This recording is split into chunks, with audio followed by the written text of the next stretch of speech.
pagi hari ini kita akan bersama-sama belajar dengan tema jangan mimpi hidup tanpa masalah, ya.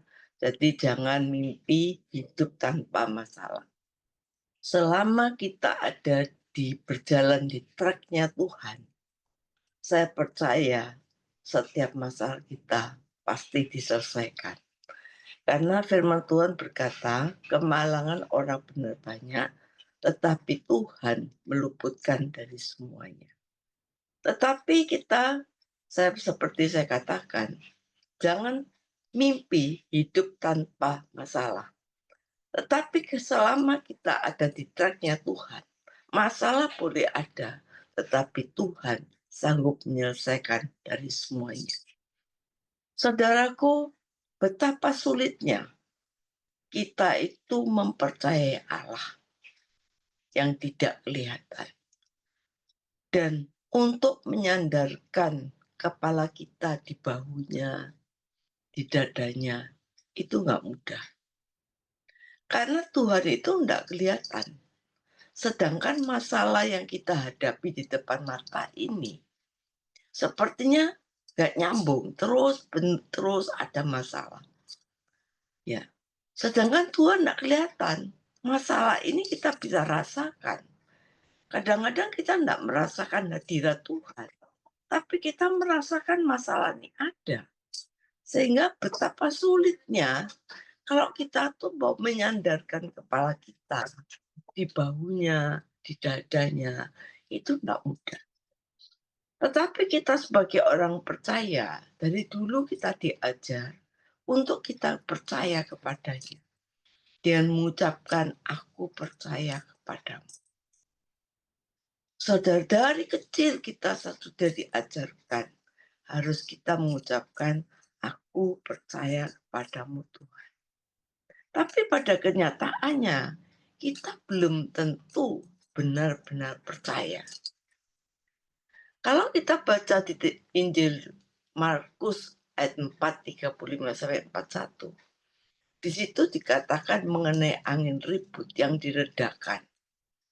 Saudara, kalau kita belajar dari perikop ini, dikatakan angin ribut yang diredakan ini. Saudara, kalau beberapa daripada persoalan itu ditulis di dua Alkitab, ya, Lukas atau Matius, Markus atau Lukas. Tapi angin ribut yang diredakan ini ditulis di 3 Injil. Berarti ini sesuatu yang menarik dan penting untuk kita ketahui. Yaitu mengenai angin ribut yang diredakan. Yang kita mau belajar dari persoalan ini. Saudara, dikatakan pada hari itu waktu hari sudah petang, Yesus berkata pada mereka, marilah kita bertolak ke seberang. Mereka meninggalkan orang banyak itu lalu bertolak dan membawa Yesus beserta mereka dalam perahu di mana Yesus telah duduk dan perahu-perahu lainnya juga menyertai dia. Tetapi lalu mengamuklah taufan yang sangat dahsyat. Dan ombak menyembur masuk ke perahu sehingga perahu itu mulai penuh dengan air. Pada waktu itu Yesus tertidur di buritan di sebuah tilam. Maka murid-muridnya membangunkan dia dan berkata, Guru, engkau tidak peduli kalau kita binasa. Saudara, ia pun bangun dan menghardik angin itu dan berkata pada danau itu, diam, tenanglah. Lalu angin reda dan danau itu menjadi teduh sekali. Lalu ia berkata kepada mereka, mengapa kamu begitu takut? Mengapa kamu tidak percaya? Mereka menjadi sangat takut dan berkata seorang pada lain, siapa gerangan orang ini sehingga angin dan danau pun taat kepadanya. Saudara, salah satu karakteristik dari danau Tiberias itu adalah adanya angin, badai, yang bisa datang tanpa terprediksi. Kalau saudara pelajari ya, tapi apakah saat ini masih begitu dan manusia tidak mampu membuatnya satu forecast atau ramalan cuaca. Tetapi kalau kita belajar karakteristik dari zaman dahulu, Danau Tiberias ini adalah penuh angin, badai bisa datang tanpa terprediksi. Dan ini mirip dengan keadaan hidup kita. Setiap saat kita bisa menghadapi persoalan tanpa kita tahu, tanpa kita prediksi. Saudara, bisa setiap saat taufan yang dahsyat datang, ombak menyembur masuk dalam perahu hidup kita, tanpa kita prediksi, tanpa kita ramalkan, tanpa bisa kita duga. Keadaan ini seperti dengan keadaan kita. Nah, dalam kehidupan seperti ini, kehidupan yang mencemaskan, mungkin di antara kita pasti menghadapi keadaan-keadaan yang sulit, yang mengancam hidup kita, ekonomi kita, bisnis kita, kenyamanan kita, mungkin masalah keuangan kita, ya, dan lain-lain yang merenggut damai sejahtera di tengah-tengah rumah tangga. Karena apa? Ada badai, tofan yang begitu masuk tanpa terprediksi di dalam hidup kita. Saudara, kalau boleh dikatakan tidak berkelebihan, manusia wajarnya menghadapi kenyataan ini. Tapi jangan mimpi kita bisa lolos dari masalah, tidak mungkin. Ketenangan hidup itu bisa membahayakan kita. Kalau kita tidak ada di tracknya Tuhan. Seringkali kita sebagai orang percaya untuk naik pada satu level yang lebih tinggi, pasti kita digoncang-goncang oleh Tuhan. Dan ini bukan hanya teori. Saya pernah mengalami hal yang demikian, saudara. Dalam periode-periode tertentu, ada keadaan yang sulit seperti ini. Supaya kita apa? Supaya kita bisa memandang Tuhan. Kenapa persoalan-persoalan yang sulit ini bisa terjadi dalam kehidupan kita? Cuma satu, supaya hidup kita menengadah ke atas. Hidup kita tetap memandang Tuhan. Saudara, kondisi yang sangat baik itu tidak bisa membawa kita untuk lebih dewasa. Saudara, ada malah orang berkata, aduh, buru-buru mikirin Tuhan, mikirin bisnis, mikirin rumah tangga, mikirin ekonomi, kerjaan saja sudah sulit. Betapa enaknya hidup tanpa mikirin ekonomi dan lain-lain. Justru berat, saudara. Itu yang membuat manusia itu yang firman Tuhan katakan sulit untuk masuk kerajaan surga. Karena orang kaya sukar untuk masuk kerajaan surga. Karena orang kaya selalu yang dicari itu adalah harta yang di dunia. Dan di mana hartamu, di situ hatimu. Saudara, hidup kita tidak pernah kita arahkan ke surga. Saudaranya, beratnya hidup bukan karena masalah-masalah yang kita hadapi. Tapi beratnya hidup ketika Tuhan mau meremukkan kedagingan manusia kita. Itu loh, saudara. Jadi beratnya hidup itu bukan karena masalah yang sedang kita hadapi. Tapi beratnya hidup ketika Tuhan mau meremukkan manusia kedagingan kita. Itu yang berat. Karena kita melawan daging kita. Kita nggak mau dibentuk. Daging kita yang sudah beribu-ribu tahun menguasai hidup kita. Ini mau dirubah, mau dibentuk oleh Tuhan.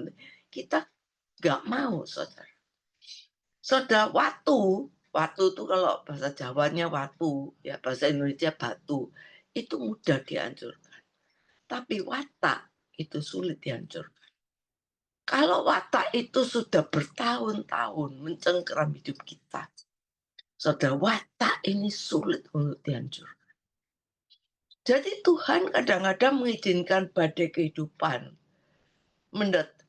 mendatangkan berkat dan kekal, berkat yang abadi bagi kita, untuk supaya hidup kita menjadi sesuatu yang baik. Tapi masalahnya kita takut dan kita tidak fokus terhadap kerajaan surga. Padahal Tuhan Yesus mengajarkan terjadilah di bumi seperti di surga. Kalau kita di bumi saja tidak bisa merasakan di surga, bagaimana nanti di surga? Saudara, saya ingatkan satu hal, meskipun tidak mudah diterima, tetapi harus diterima, bahwa Tuhan itu mengendalikan dan mengontrol segala sesuatu di dalam hidup kita. Mau tidak mau, diterima atau tidak diterima, kita harus percaya, kita harus saya ingatkan bahwa Tuhan itu mengendalikan dan mengontrol segala sesuatu dalam hidup kita. Tuhan itu lebih besar dari apa yang kita bayangkan. Tuhan itu lebih besar dari apa yang kita duga. Tuhan itu lebih dahsyat dari apa yang kita perkirakan. Soalnya jangan kita mengecilkan Tuhan. Ketika Tuhan berkata, marilah kita bertolak ke seberang. Hari sudah malam. Tapi Tuhan mengatakan, marilah kita bertolak ke seberang. Percayalah, kalau Tuhan berkata kepada saudara, mari bertolak ke seberang. Percayalah bahwa perahu hidup saudara tidak akan tenggelam. Mengapa? Karena ada Yesus di dalam perahu. Masalahnya kalau saudara tidak bertolak ke seberang, lalu saudara mau mendapat jaminan perlindungan, nggak mungkin, nggak bisa. Tapi kalau saudara mau mengikut perkataan Tuhan, mengikut tracknya Tuhan, tujuan hidupnya Tuhan, mari kita bertolak ke seberang. Meskipun itu sulit, meskipun itu rasanya gelap, ayo kita ikuti. Karena walaupun kita bertolak ke seberang di hari yang malam, saya percaya perahu kehidupan saudara tidak akan pernah tenggelam. Karena apa? Karena Yesus ada di sana. Saudara punya tujuan hidup sendiri. Nggak mau diarahkan Tuhan Yesus. Saudara punya mau sendiri, punya arah hidup sendiri. Saudara mau minta perlindungan. Nggak bisa, saudara. Nggak layak. Jadi kalau Tuhan berkata, mari kita bertolak ke seberang. Yang Tuhan ingin ke arah sana, ayo kita ikut. Karena di situ Tuhan ada. Jadi mari kita mengarahkan diri kita pada tujuan di mana Tuhan arahkan. Karena apa? Mempunyai hidup yang berkualitas untuk masuk ke rumah Bapa. Kalau hidup kita tidak berkualitas, saudara, tidak bisa kita masuk surga. Jadi masuk surga tidak dadakan. Oh, mati langsung masuk surga, saudara. Ada satu kepastian yang harus kita hidupi di bumi ini seperti di dalam surga. Satu prinsip yang lain, saudara boleh gambling. Macam-macam prinsip yang lain, saudara boleh gambling. Tapi untuk kehidupan kekal, saudara tidak bisa gambling. Ada prinsip yang harus kita bangun. Sejak kita hidup di dunia ini, kita memiliki hidup yang berkualitas. Saudara, kalau Tuhan berkata, mari kita bertolak ke seberang, berarti kita harus benar-benar menunjukkan tujuan arah hidup kita ke arah yang benar yang Yesus katakan, mari menuju ke seberang. Saudara, ini simetris dengan bangsa Israel. Pada waktu bangsa Israel menuju Kanaan, tidak tempat lain tapi Kanaan. Tapi dalam perjalanan, Tuhan mempersiapkan mereka menjadi bangsa yang besar. Tujuannya apa? Kanaan, tidak ada yang lain. Sebab dari bangsa budak yang selama 430 tahun diperbudak di Mesir, mereka terbiasa dengan mental budak yang primitif. Tuhan memberikan Tauratnya dan Taurat itu mencerdaskan mereka. Jadi tidak mungkin tidak ada campur tangan Tuhan di situ. Ketika Tuhan menyuruh mereka pergi ke Kanaan, Tuhan campur tangan. Karena Tuhan tahu mereka ini sudah diperbudak 430 tahun. Tuhan harus campur tangan. 10 tulah dihadirkan oleh Tuhan. Dan satu hal di sini, tidak ada yang bisa melepaskan bangsa Israel saudara, dari cengkraman bangsa Mesir. Karena memang zaman itu Mesir sangat berjaya. Nggak ada yang lebih kuat dari Mesir, saudara. Tidak ada yang kuat dari Mesir. Nggak bisa yang bisa lepas dari Mesir. Bangsa Israel tidak mudah untuk bisa dilepaskan dari bangsa Israel kecuali tangan Tuhan yang kuat, saudara. Karena apa? Bangsa Mesir adalah bangsa yang kuat. Nggak ada yang lebih kuat daripada Mesir. Tapi saya percaya ada tangan Tuhan yang lebih kuat mengangkat mereka, membawa mereka ke Kanaan. Arah mereka jelas, Kanaan. Ada tiang awan, tiang api menuntut mereka. Ada tiang awan, tiang api. Tapi juga ada masalah. Mereka menunjukkan tujuan mereka ke arah yang benar. Tapi bukan berarti tidak ada masalah, saudara. Meskipun ada tiang dan awan, tiang api, bukan berarti tidak ada masalah. Kalau Yesus berkata, marilah kita bertolak ke seberang, bukan berarti jalan kita nyaman, rata, tidak ada masalah, tidak ada gangguan. Yesus tahu pasti ada masalah. Matius 8, Lukas 8, semua mengisahkan hal yang sama.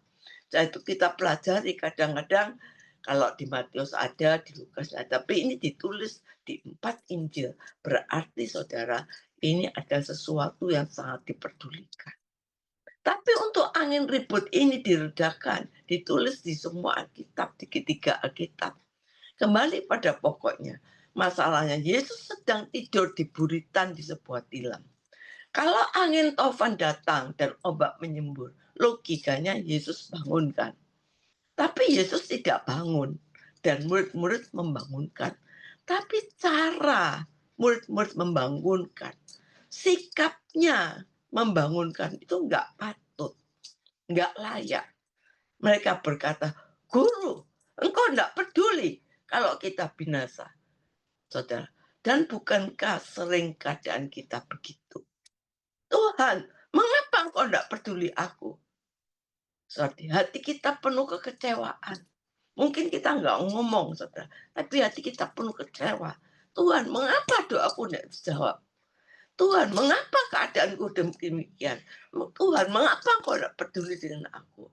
Saudara, hati kita penuh kekecewaan terhadap Tuhan atau kurang percaya.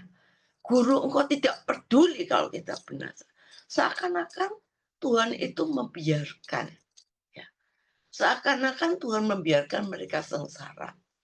Seperti bangsa Israel juga berkata kepada Musa, Musa, apa tidak ada kuburan di Mesir?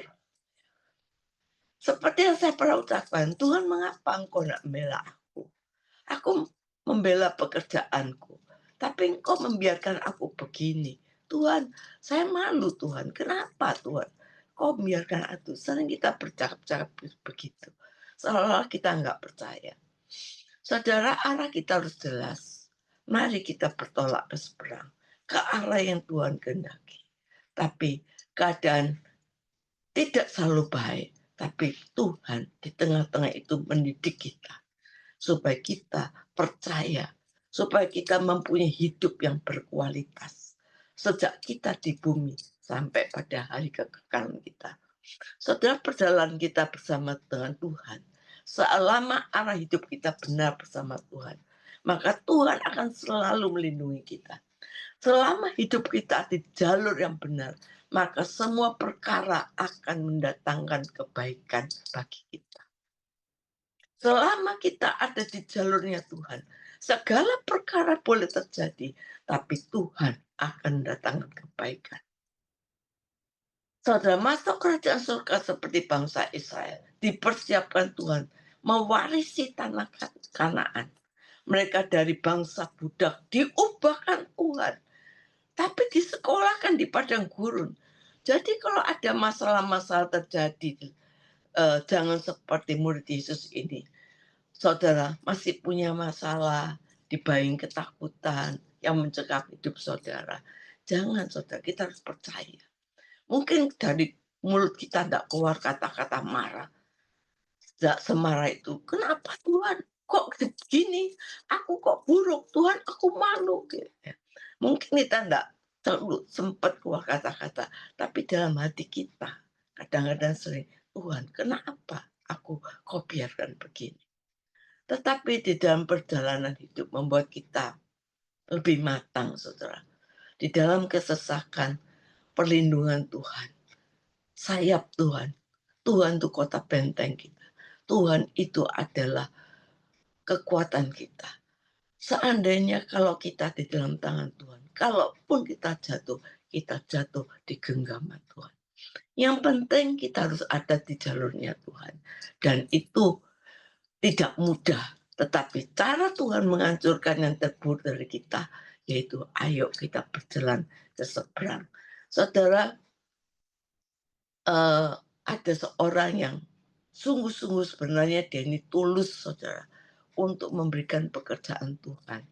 Dia ini tulus, benar-benar warati, seorang tulus. Saya kenal banyak orang ini. Tetapi saudara, dia mengalami hidup yang cacat. Sebenarnya dalam hati dia tidak menerima. Dia seorang yang tulus untuk pekerjaan Tuhan, apapun dia lakukan. Saudara, tapi ingat, seorang perwira yang tinggi itu harus mengalami taufan yang melanda hidupnya. Dan harus dahsyat, sebab pada akhirnya Tuhan menginginkan hati kita mempercayai dia seutuh. Saudara, kalau keadaan kita baik-baik, kita percaya pada Tuhan, maka saudara, kita percaya pada Tuhan, kita memberi persembahan kita pada Tuhan, itu belum teruji. Tapi kalau kita sungguh-sungguh melayani Tuhan, keadaan kita yang tidak menyenangkan, pasang surut, tapi kita percaya, kita bahagia, kita bisa melayani Tuhan. Itu hal yang luar biasa. Yang penting kita tahu jalurnya, yaitu jalurnya pada Tuhan. Kita lihat bagaimana Paulus. Dia sangat mencintai Tuhan. Hidupnya dipersembahkan pada Tuhan. Tanpa batas. Tapi Tuhan toh menaruh duri di dalam dagingnya. Satu hal yang sulit, sukar dimengerti untuk kelas seperti Rasul Paulus. Mestinya dia hidupnya fine-fine ya. Tidak ada gangguan karena pekerjaan Tuhan. Dia semua yang lakukan. Dia juga bekerja untuk membiayai pekerjaan Tuhan. Dan semuanya dia tidak ada sehebat Rasul Paulus. Tetapi toh Tuhan memberi duri dalam daging. Membuat Paulus tidak nyaman. Saudara. Dan Paulus berkata, Tuhan, angkat duri dalam daging. Tapi Tuhan berkata, no. Percayalah, itu adalah anugerah cukup bagiku. Saudara, dalam duri yang daging yang Tuhan berikan itu, percaya bahwa Allah kita, Allah yang cerdas, Allah yang luar biasa. Dia sanggup membuat segalanya sesuatu yang lebih indah. Kita mau belajar, saudara. Kita nggak ada gangguan dalam hidup kita. Tapi saudara, kenapa kok sampai Paulus diberi duri dalam daging? Supaya juga Paulus mungkin tidak menjadi orang yang sombong. Saudara, karena orang yang sombong itu sangat direndahkan. Saudara, oleh karena itu kita percaya apapun yang terjadi dalam kehidupan kita, kita tetap percaya Tuhan itu luar biasa. Saudara, mestinya murid-murid Yesus itu membangunkan Yesus tidak sikapnya demikian. Tuhan tidak pedulikah kalau kami binasa. Ini tidak mempercaya pribadi Tuhan. Kalaupun kita jatuh, saudara, kita jatuh dalam genggaman Tuhan. Mempercayai Tuhan itu tidak pernah mencelakakan kita. Tuhan tidak akan pernah mempermalukan kita. Saudara, oleh karena itu, saudara, arah kita harus tetap benar. Arah kita kepada Tuhan. Selama arah kita ada di dalam tracknya Tuhan, diarahkan Tuhan. Ayo ke seberang, ayo kita ke seberang. Ayo kita ke kanan, ayo kita kan menurut tracknya Tuhan. Selama kita ada di tracknya Tuhan, apapun yang terjadi dalam hidup kita, kesukarankah, keadaan yang tidak baikkah, Tuhan sanggup mengubahkan yang tidak baik menjadi kebaikan di dalam hidup kita. Karena itu, ayo punya arah yang penting. Kontrol kendali Tuhan. Kecuali dalam hidup kita. Kontrol kendali.